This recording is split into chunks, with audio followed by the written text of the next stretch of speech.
inspiration for this idea? Well, I'm an artist first and foremost, and as an artist, I prefer to create art that inspires. And also being a part of the film industry, I know I could create a film that hopefully was an art piece that would inspire.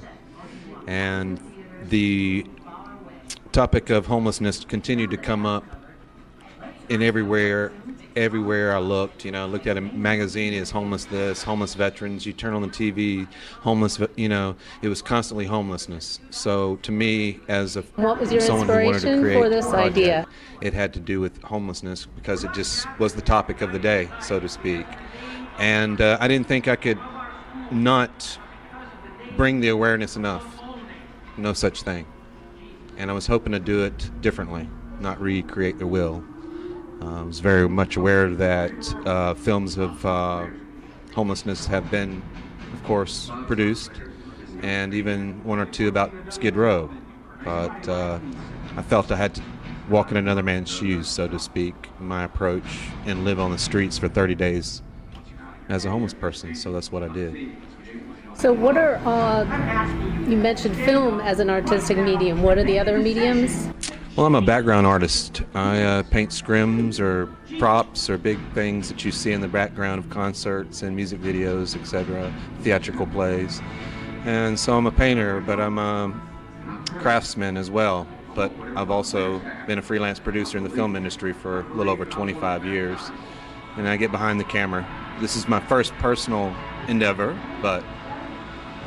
How many hours of footage did you have? 16 hours. Condensed to a 4-hour string along, and then edited, my editor said, rather quickly by his standards. I had a true vision after it was accumulated, so to speak. All the clips were there. I knew where I wanted to go from there, and we got it down to a real lean, mean 48 film I'm proud of. So there's a lot left, a lot that could be added. What were some of the, besides the obvious challenges of living homeless, what were some of the challenges that you faced? Some of the challenges I faced, of course, was the simple things we take for granted. The security of laying your head down and closing your eyes at night and knowing that you're okay, you're going to be safe. So I really had a bout with sleep deprivation during the time that I was there. I really averaged about 2 hours a day, and it was called naps in between interruptions. You'd get a little sleep and something would happen. You'd get a little sleep, something would happen. So just the simplicity of being able to close the door and feel safe. Take that for granted, but man, I tell you what, when I got back off of the streets and the first time I slept in a bed, and closed the door, just closing the door and laying in the bed, I was like, whoa. What can you say?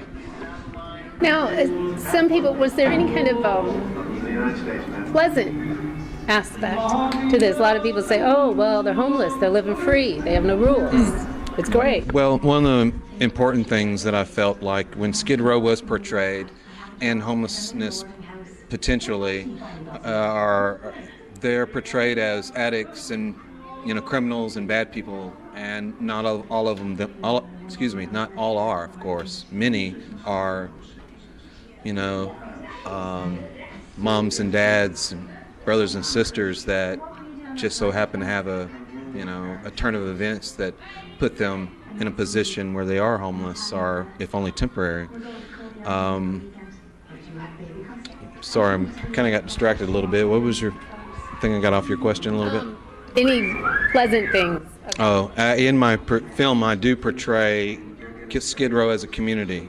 It is a community, a loving community. It was part of my format, so to speak, for my film, as I did segments in good, bad, good segments intentionally to show good things that were happening, bad things that were happening, good things. And I think I ended on a good note to a certain degree. But I wanted to show that there were good people, good things happening, and not just that homeless people are just like you and me. There's such a misconception. It's really all I can say. And do you have any other future projects that we should be looking out for? Well, this endeavor, as an artist, no matter what you produce, a painting, an album, whatever, people, the public, the consumers, distribution, whomever, always ask what's next. So I already had a pre-plan of what's next. My first, I plan to and am going to the top 10 homeless populations in the world. I'm actually going to India in November and documenting a 30-day homeless experience there. That will start mid-November and go 40 days. I'll spend 5 days before doing some things there, and then 30 days on the streets by myself, and then 5 days after the fact doing some other things with some connections and people I have there.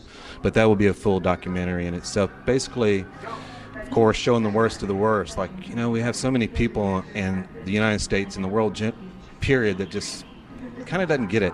They really have it pretty good.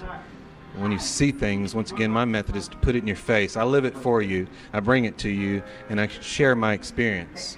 And so also I realized within my film I only scratched the surface of the homeless topics or the issues or the groups, so to speak, the veterans, the mental health, the elderly, so the category, so to speak, of homelessness.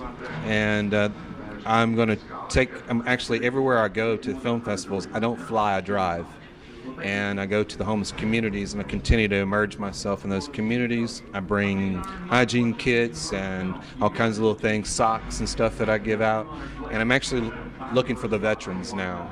So that kind of sparked me to get into the homeless issue, period. Was I don't think that anyone that goes to war and come home ought to be homeless. So I'm doing one now called America the Beautiful, ? For our veterans. And it's not just going to isolate their homelessness, the subject matter of homelessness for them. It's going to talk about the suicides, 22 a day. I mean, there are more, veterans that are dying for suicide than there are acts of war. I mean, come on. So I'm doing kind of two at this point.